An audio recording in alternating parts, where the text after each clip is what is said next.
เข้าใจคมเสียงแล้วก็มีแต่ว่าสำคัญก็คนเอาเบิ่งแล้วก็หรือว่าอยากมีหยังสอบถามในถามช่วงท้ายเอาก็ได้เดี๋ยววันนี้ค่อยจะ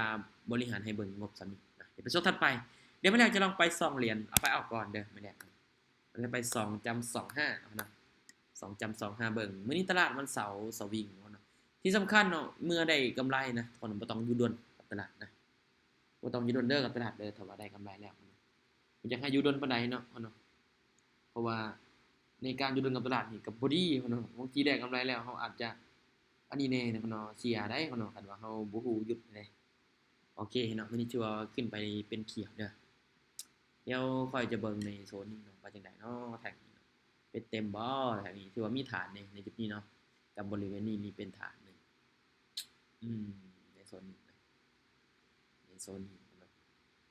โอเคเดี๋ยวมื้อนี้จะขอตามเทคนิคเด้อมื้อนี้เดี๋ยวจะขอตามอีดิเตอร์ก่อนเบิ่งเส้นเป็นมันได้สีขึ้นโอเคมื้อนี้จับซื้อไปบัดนึง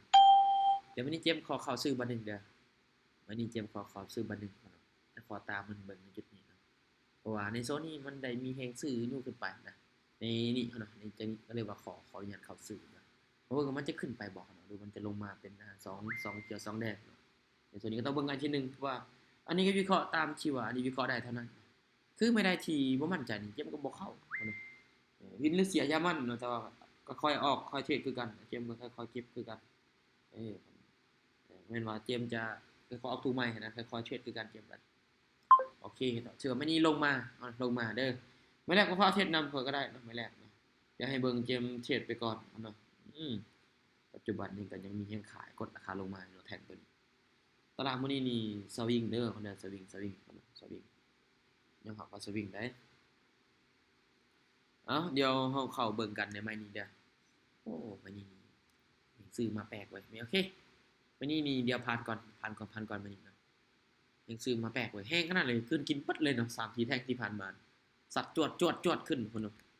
พุ่นเนาะเดี๋ยวเฮาผ่านก่อนเนาะไม้นี้เนาะอันนี้เราถามว่า1เนาะปัจจุบันนี้ก็แห้งขานี่เนาะหมายว่าลักษณะคือเฮาเห็นกันเนาะแห้งขานี่ก็พยายามจะกดราคาลงมา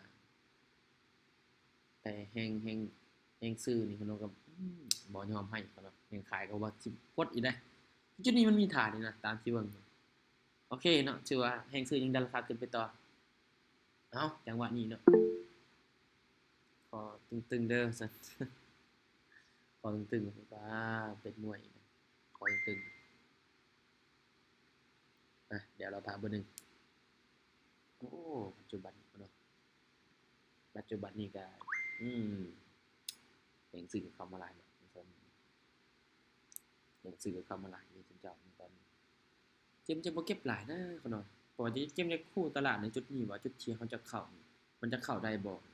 คือเจมลองใหม่แล้วเมื่อกี้นี้ก็ขึ้นพายุแรกๆแล้วก็พับลงคืนมาอีกเนาะเดี๋ยวค่อยจะเบิ่งแท่งนี้พุ่นเด้อแท่งนี้เดี๋ยวค่อยจะเบิ่งว่ามันจะเป็นคือ2ที่แท่งที่ผ่านมาบ่2แดง2เขียว2แดงบ่เดี๋ยวเบิ่งแท่งนี้จะลงมาบ่ปิดแดงบ่แบบนี้ขึ้นเขียวยากขนาดนั้นเมื่อกี้นี้ค่อยตามค่อยก็จะขายได้เมื่อกี้นี้คันตาม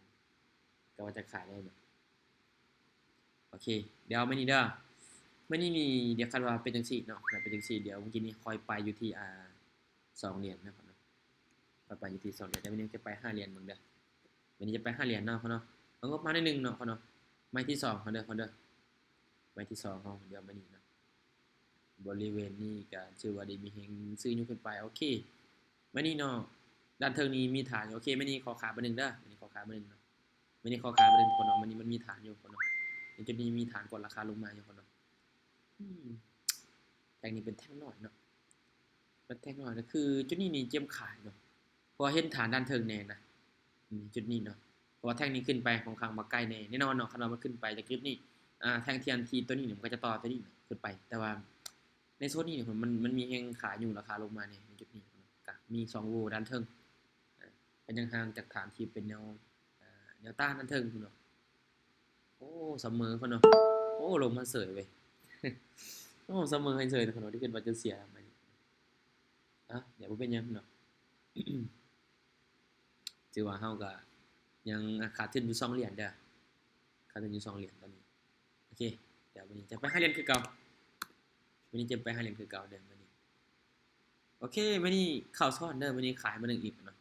อันนี้ขอข้าวซ้อนเลยเด้อนะจะบ่จะเข้าทุกไม้นะครับมื้อนี้ขายเด้อเนื่องจากแท่งเขียวที่ผ่านมานี่เนาะมันได้ขึ้นไปค่อนข้างว่าแฮงเนาะแล้วมันจะมีการทุบราคาลงมาขึ้นนะก็แสดงว่าบ่งบอกว่าโอ้มันว่าคนกำลังจะเทถาขายอยู่จุดนี้จังเลยว่าเข้าเลยเนาะออร์ดนี้ขายเนาะแล้วแท่งนี้ก็มาคอนเฟิร์มอีกเนาะแท่งที่ว่าเฮามีเข้าจริงเป็นแท่งแดงนะเดี๋ยวเบิ่งเด้อเนาะในจุดนี้มันจะลงมางามๆได้บ่เนาะตัวนี้เสมอเลยเว้ยเสมอแล้วเนาะเสมอหลายแท่งเติบเลยตอนนี้เอ้าเนาะเสมอบ่เป็นหยังเสมอไม่เป็นไรเดี๋ยวก่อนเราจะเสียตังค์เหมือนกันเอ้าคนบ่เป็นหยังเดี๋ยวเราจะเข้าเบิ่งกันในโซนนี้ก็ได้นะโอ้ทางนี้ลงมาหยาวแท้เอาไปนี่ตำฐานเนาะเนาะตำฐานโอ้เนาะโอเคไม่ได้นี่บ่ทันแล้วเนาะเดี๋ยวเบิ่งก่อนนี่ลงแปลกเถอะลงยาวแท้ลงยาวแท้เนาะไม่นี่มันลงยาวนี่แปลกๆเว้ยเดี๋ยวเบิ่งเด้อพยายามมันลงมาคืนอีกนะยึกนะมันจะลงมายันสำหรับช่วงท้ายๆมันลงมาเนาะตลาดจังซี่นี่ไว้ใจไม่ได้เนาะใจเย็นๆไว้เด้อใครคิดจะเข้านำของทางว่าต้องใจเย็นได้โอ้ตลาดตอนนี้นี่จังหวะนี้แน่เนาะไอ้เด้เนาะลงมาอีหลีสุดเจ้าแท่งนี้ลงมาอีหลีเว้ยที่แรกข่อยก็ว่าจะออกอยู่แหละก็ว่าจะซื้อทีแรกนะแต่ค่อยเบิ่งไปเบิ่งมาแล้วผ่านก่อนซะเดี๋ยวเบิ่งไปนี่เด้อเดี๋ยวเบิ่งจุดนี้1 2 3 4 5แท่งเนาะแท่งในจุดนี้เนาะแท่งโอ้บริเวณนี้โอเคมื้อนี้เขาซื้อบ่นึงมื้อนี้ขอตามอัตราส่วนของเทคนิคเด้อมื้อนี้หัวขึ้นก็เลยว่าขอซื้อเด้อมาเบิ่งว่ามันจะขึ้นไปได้บ่ในส่วนนี้แล้วมันจะลงมาต่อขึ้นก็ขึ้นแฮงเนาะเนาะลงก็ลงแฮงคือกันในณตอนนี้เนาะเดี๋ยวเบิ่งว่าฝั่งซื้ออยู่ราคาขึ้นไปได้บ่เนาะจุดนี้ทบขึ้นไปโลกแฮงๆโลดยกขึ้นไปแฮงๆจึกบัดนึงแฮงๆอีกยกขึ้นบ่แม่นอยู่ลงในโซนนี้เนาะจึกยักบริเวณนี้โอเคผ่านมาเรือมาลิดเมื่อกี้นี่แหละนะเจมเบิ่งว่าแท่งนี้มันลงมากะลงมายาวเติบเนาะหรือว่าแท่งแดงลงมานี่นะในจุดนี้แท่งนี้ก็ลงมาอีกเนาะแล้วมันมีการดันราคาขึ้นไปนะมันยังจงไปใส่ดันลุ่มแหละจุดนี้เนาะก็ได้มีอันแฮงซื้อเนาะอยู่ขึ้นไปค่อนข้างว่าเข้ามาหลายเลยในแท่งนี้เนาะก็เลยเฮ็ดให้เจมตัดสินใจตามช่วยขึ้นไปเลยแท่งนี้ก็โอเคตอนนี้นี่ก็มีกำไรแล้ว1เหรียญนะตอนนี้เจมมีกำไร1เหรียญเด้อตอนนี้เจมมีกำไร1เหรียญเจมบ่เก็บหลายเนาะกำไร1เหรียญก็กำไรนะคนเนาะไปสีดูมินดูแคนกำไรเฮาก็อย่ามันกำไรเฮาบ่เก็บหลายมื้อนี้เข้าตามตลาดเลยมื้อนี้ซื้อเนาะมื้อนี้เข้าตามตลาดเลยมื้อนี้เข้าตามมันเลยเนาะมื้อนี้เขาซื้อเลยมื้อนี้ขอตามมันก่อนเพราะว่าอดีตที่ผ่านมาแท่งแดงก็เล่นอยู่ที่4แท่งพุ่นน่ะเนาะในโซนนี้ก็โอกาสจะเล่นอยู่4แท่งก็มีคือกันเด้อเดี๋ยวเบิ่งมันจะขึ้นไปงามๆแบบปิดเขียวอย่างให้เฮานี่เด้อจุดนี้โอ้ถือว่าพักราคาขึ้นไปแล้วในกราฟของ XRP เนาะเฮาประเทศลายเนาะที่สำคัญเนาะประเทศลายเนาะเฮามีแต่บริหารเอาพ่อเนาะค่อยๆเก็บค่อยๆเป็นค่อยๆไป3 2 1โอเคเนาะโอเคเนาะไปไม่ใหญ่เนาะบริหารกันต่อเนาะบริหารกันต่อนะเดี๋ยวเจมจะเอาไปออกเลยมื้อนี้เอาไปออกเลยนะมื้อนี้เจมขอเอาไปออกก่อนเลยโอ้ขึ้นงามเนาะเนาะขึ้นงามดีมื้อนี้นี่โอ้บ่ทันแล้วเนาะบ่ทันแล้วเดี๋ยวผ่านก่อนก็ได้มื้อนี้มีคนออกออเดอร์บ่เนาะพอมื้อนี้มีเข้าบ่ทันเนาะอย่าว่ายังสั่นราคาขึ้นไป2ทางฟึดเดียวเนาะเนาะโอ้เอาเรื่องอยู่ได้เนาะขึ้นไป2ทางนี่เนาะเดี๋ยวเบิ่งเดิมใหม่นี่เนาะมื้อนี้ก็เห็นสื่อก็ยังพยายามจะยุ่งขึ้นไปตามนี้เดี๋ยวเบิ่งเดิมบริเวณที่เฮาเบิ่งเห็นสื่อก็ยุ่งขึ้นไปแล้วอุ๊ยอุ๊บมานึงโอ้บ่ได้เนาะเดี๋ยวไปเข้าเนี่ยเอาเดี๋ยวนี้ซื้อขึ้นไปก็บริหารเอาเนาะบ่เว้นทุกไม้แล้วก็บ่ได้เข้าทุกไม้แต่ก็แฮงซื้อยุ่งขึ้นไปแฮงแท้ๆนี้ในแถวนี้เด้อมันจะได้ค่อยกดราคาลงมาเด้แต่มันจะตามเทรนตลาดซื้อมันนี่เด้อมันนี่ซึ่งจะมีเคยกดราคาลงมาก็อย่าแต่มันจะขอตามคนส่วนหลายไปก่อนอันนี้ขอเขาซื้อไปก่อนเพราะว่าอยากบ่อยากเนาะเจมเบิ่งแล้วนี่ตลาดจังซี่เนี่ย เพราะว่าแฮงซื้อยังอยู่ราคาขึ้นไปแฮงกันแฮงซี่กันนะเดี๋ยวก็เลยว่าเข้าตามมันนะเข้าตามมันก็เลยว่าเขาซื้อเหมือนกันมันเพราะว่าเอาเดสองทางมีการปรับราคาขึ้นมันขึ้นไปแล้วนิ่งเนาะนิ่งพอดีบรรฐานนี่เลยนะมันนิ่งบริเวณนี้นะบริเวณนี้เนาะบริเวณฐานตัวนี้บริเวณฐานนี้มันนิ่งอยู่นิ่งยามันเนาะแต่มันนี่เฮาก็โอ้ยแต่ต้องเบิ่งว่าฐานในตอนนี้มันจะแข็งแรงบ่หลายปานใดเนาะต้องเบิ่งเด้อโอ้เนาะมันนี่สัตว์ขึ้นแฮงแท้มันนี่ปรับเงินบ่ทันจ้ะโอเคบ่เป็นหยังเนาะเดี๋ยวเฮาผ่านมันก็ได้มื้อนี้เดี๋ยวผ่านก่อนมื้อนี้ผ่านก่อนมีไปซื้อต่อบ่เนาะว่าโถขึ้นงามแท้พุ่นเนาะเมื่อกี้นี่เข้าบ่ทันแนวกินเด้ก็อยากซื้อกันแหละกินแต่เข้าบ่ทันเบิ่งแต่กราฟแล้วบ่ได้เบิ่งเวลาป๊าดโถขึ้นงามเลยนะป๊าดจ้ะขึ้นงามแฮงพุ่นเนาะพุ่นเนาะโอเคพุ่นเนาะอ้อทองขึ้นงามพุ่นเนาะเดี๋ยวเบิ่งเด้อในแท็กนี้มันมีให้ขายเป็นเศษราคาลงมาบาทหนึ่งโอเควันนี้ตัดสินใจขายบาทหนึ่งเด้อวันนี้ขายบาทหนึ่งวิธีส่วนเทียนที่ถูกต้อง วิธีส่วนเทียนที่ถูกต้องเด้อวันนี้เด้อวันนี้นี่จะพักแดงนะวันนี้จะพักแดงแน่นอนนะเพราะมันขึ้นไปหลายแท็กแล้วนะให้ได้เบิ่งฐานนั่นดินะอีหยังก็ขึ้นไปตามโซนราคานี่นะราคานี่ราคาตัวนี้ราคา1.3120โอเคมานี่นะเดี๋ยวมาลุ้นกันมานี่ถ้าวินกำไรงามๆมานี่โอเคบ่ลูกโอเคบ่โอเคเอาเรื่องมานี่งามเนาะโอเคสำคัญคือการรู้จักการบริหารไปนำนะเลยว่าขายจังซี่เด้อในเบิ่งว่าทางนี้มันจะลงมาได้บ่เนาะตลาดปัจจุบันนี้ก็ยังนิ่งอยู่ในโซนนี้นะ1โอเคถือว่าบ่ได้ดอกในบริเวณนี้ขึ้นไปต่ออีกเดะนี่คนนั้นยังขึ้นไปต่ออีกเนาะบริเวณนี้มันยังขึ้นไปต่ออืมเอาเรื่องแต่อันนี้ปกติจะลงมาแดงต่อเลยแท็กจังซี่มันก็พอเข้าได้อยู่มันก็บ่ได้แบบโอ้จะสวิงกระดักกระดอนมันก็บ่ได้ขนาดนั้นมันก็เป็นบางส่วนที่ว่าตลาดเข้าได้แล้วเข้าบ่ได้ปัจจุบันนี้ก็ยังเป็นแดงอยู่พุ่นเนาะโอ้พุ่นเนาะในส่วนนี้ฟืดมาหนึ่งพุ่นเนาะโอเค เอาเรื่องพุ่นเนาะโอเคจะเกือบเนาะพุ่นเนาะดีแต่ว่าเฮายังมีความรอครึ่งวันอยู่ปัจจุบันโหดหลายจานโหดหลายปัจจุบันนี้ก็ ตึกหลาย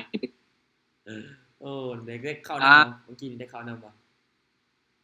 เข้านะเข้า โอ้ย โหดหลายบ่คิดว่ามันสิเด้งขึ้นไปได้จังได๋วะ เกือบเนาะ แม่งใจแม่งตกไปแล้วใจนะ ตก ใจมันบัก ใจภาวะเลยเนาะว่า อ้าว มันยังเนาะตอนนี้มีกำไรแล้วติตอนนี้มีแล้วบ่แต่ละคนเทรดมื้อนี้มีแล้วเก็บเทื่อละหน่อย2เหรียญบ่เก็บหลายจันดีตัว2เหรียญ 2-3 เหรียญเก็บเท่าน้อยเอาบ่โลภหลายโลภหลายแบบบ่ไหวแบบบ่มีแบบว่ามันเสี่ยงหลายเก็บเทื่อละหน่อยโอ้สุดยอดเนาะแต่คนก็ตามได้ส่วนได้เนาะปัจจุบันนี้เดี๋ยวเบิ่งฐานก่อนจักน้อยเนาะจักน้อยไม่มีฐานอยู่เนาะจักน้อยนี่ดีขึ้นไปแล้วเนาะคือในการเก็บกำไรค่อยนี้ค่อยก็บ่ได้เก็บหลายคือกันก็เก็บน้อยคือตัววาแหละอันนี้ก็เก็บน้อยคือกันเก็บน้อยๆได้ค่อยเก็บมาใส่ดอกเบี้ยทบต้นเอาค่อยมีต้นทุนอยู่เนาะค่อยก็ค่อยๆเก็บคือกันแม่นว่ามีต้นทุน100 200แล้วก็มาเก็บแบบโอ้หลายขนาดนั้นก็บ่จะค่อยๆเก็บคือกันโอเคเสมอบ่คนเนาะเสมอใส่เนาะเนาะเอาเป็นยังเนาะเสมอดีกว่าเฮาเสียตัวเนาะมันขึ้นเป็นบ่ขึ้นไปเสยเมื่อกี้เนาะแสดงว่าคนถ้าซื้อนี่ก็ยังมีอยู่เด้อนะคนถ้าซื้อยังมีอยู่คืองบข่อยบางทีข่อยเอามา100นึงข่อยค่อยๆเก็บนะบางทีข่อยเอามา2รอบข่อยค่อยๆเก็บข่อยบ่ได้เอาหลายเด้งบแต่ละเทื่อที่ข่อยเก็บนะเด้คือมื้อนี้เดี๋ยวมื้อนี้ผ่านก่อนมื้อนึงโอ้ยมื้อนี้จะผ่านก่อนมื้อนึงโอเคมันจะไป4.5กันมื้อนี้จะผ่านก่อน คันว่าเฮาฮู้เก็บคนโอ้เจมบ่เชื่อดอกแต่ละคนจะเทรดบ่ได้เงินนะเฮาได้อยู่แต่ว่าเฮาบ่โลภนะเทรด binary นี่เจมบ่เชื่อดอกแต่ละคนเทรดโอ้บ่ได้เงินบางคนก็ท้อเนาะอันนี้ให้เหยียบปากเลยคันว่าไผบ่ได้เงินนะนอกจากว่าบ่ถอนออกเองนะคันว่าทีมงานค่อยน่ะคันว่ามีคนเข้ามาใหม่ๆนะสมมุติว่าเขาได้นะสมมุติว่าเขาครั้งแรกที่เขาเติมแล้วสมมุติว่าเขาได้กำไรปึ๊บ1เหรียญอันนี้จะทอนให้เลยก็คืออยากให้ฮู้คุณค่าของเงินว่าเงินที่ได้จากคริปโตในจากการเทรดมันก็ไปซื้อสิ่งของได้นะเขาจะทอนให้1เหรียญคันคนเข้ามาใหม่ได้ในรอบนั้นเขาจะถอนให้ว่า1เหรียญนึงจะสำแบบเข้าใจจังซี่นะข้อยก็เลยแบบเดี๋ยวถอนให้เราก่อนเดี๋ยวนี้ขายเด้อนี่ขายลักษณะกำลังปรับคอยบริหารคือในการเทรดเกมก็คนเข้าหาได้นี่ได้ง่ายเข้าถึงได้ง่ายเห็นฮู้ได้ง่ายนะเราจะเข้ามาเทรดมันก็เข้าใจได้ง่ายแต่ว่าความเสี่ยงนั่นแหละนะความเสี่ยงมันก็คือฮู้กันแหละมันสูงนะคันว่ายอมรับได้เฮาก็เทรดครับบ่ได้เฮาก็ผ่านเลยบ่ต้องเทรดก็ได้เกมก็เข้ามาแรกๆเกมก็เสียเงินคือกันเนาะบ่แม่นว่าเกมจะบ่เสียได้นะเดี๋ยวอันนี้จะอธิบายแล้วเราประสบการณ์ไปนำข้อยก็เสียเงินคือกันแล้วคนต้องเทรดมันจะบ่เสียได้เกมก็ได้ตอนเข้ามาแรกๆก็ท้อคือกันเลยเทรดจังได๋ก็มันก็ได้ค่อยได้กำไรได้เพราะนี่เดี๋ยวเขาเทรดเนี่ยเขาว่าได้กำไรแต่ค่อยบ่ถอนออกนะค่อยมาคิดทีหลังแล้วมันว่าดิเจ็บมันเป็นไปแบบจังได๋คือเฮ็ดอันนั้นนะก็ไม่นี่มันแล้วก็เก็บเงินไปนะแต่คนเฮารู้สึกว่ามันได้ง่ายแล้วบัดนี้มันจะมีแนวคิดที่ว่าอยากได้อีกนะเอาอีกนะมันได้แล้วมันได้ก็ง่ายเว้ยเพียงแต่ที่เป็นคือกับข่อยบ่อดีตที่ผ่านมาก็คือมันบ่ดีว่าที่ซ่าเนาะมันบ่ดีเนาะมันบ่ดีเนาะมันบ่ดีเลยเฮ็ดจังซั่นเฮาบ่เห็นเงินยังบ่เลือกที่จะปรับก็บ่เป็นหยังเพิ่นเฮาก็ต้องลองเบิ่งก่อนแหละคันอยากกู้พอเติมเงินแสนกีบตอนแรกๆเหรียญตอนนั้นก็บ่ได้แพงดอกก็ได้อยู่ 6-7 เหรียญเนาะนั้น 6-7 เหรียญแสนกีบได้ 6-7 เหรียญเนาะนั้นแม่นบ่ 6-7 เหรียญหรือว่ากว่านั้นเจมบ่จื้อเจมชื่อได้ว่าเจมเฮ็ดตอนเจมเฮ็ดเวียกนะประมาณโมงเช้าหรือว่า1โมงว่าเจมจื้อมีตติงน่ะแม่นแหละคันว่า6โมงเช้าน่าจะเขาจะประมาณ10ปะพอฮู้อยู่มันเป็นแนวนี้เองดอกคือแต่ละคนณปัจจุบันนี้ก็หลายคนก็น่าจะเป็นอยู่แหละตามที่เจมว่าคันว่าไปปรับปรุงได้ก็คนเห็นเงินแน่นอนนะสุดท้ายนี่คันว่าปรับปรุงไปได้นี่เห็นเงินนะเจมว่านอกจากซะว่าเฮาบ่เปลี่ยนตัวเองเท่านั้นนี่พุ่นน่ะหยุดแล้วเจมมีกำไร22เหรียญแล้วตอนนี้พุ่นน่ะอ๋อเพราะว่าเห็นแล้วเฮาลบไปเหรียญนึงลบก็คืออันที่1เด้อนี่แหละพุ่นน่ะคืออยากจะบอกคนทุกคนเด้อคือบ่อันทุกคนบ่จำเป็นต้องเทรดตามมีตติงก็ได้นะเจมว่าคือบางทีน่ะคันว่าจากที่ว่าเฮาลบอันบ่แม่นหยังเนาะคือสมมุติว่าเจมเอางบมาอยู่ที่100นึงสมมุติว่าเจมจะเอาสมมุติว่ามันได้กำไรแล้วประมาณ100ก็คือจะเอาแบบให้มันได้ 100% เลยนะคือสมมุติว่าเจมได้90เหรียญหรือว่า95เหรียญยังอีก5เหรียญบ่6เหรียญบ่สิฮอดเป้าแล้วสิได้บ่ได้บ่เนาะขอไปนึงอยากขอไว้นึงทีมงานไม่นี่จานอยากขายนะเพราะว่าเจมเฮ็ดมันขึ้นเขียวหลายแท่งแล้วเนาะแล้วก็มีฐานในด้านเทิงพอเรามานี่ก็เลยว่าตัดสินใจตามขายอันนี้เด้อเอาเสื้อใจอาจารย์นะเสียใจว่ะเก่งหลายลูกเก่ง1โอเคเก่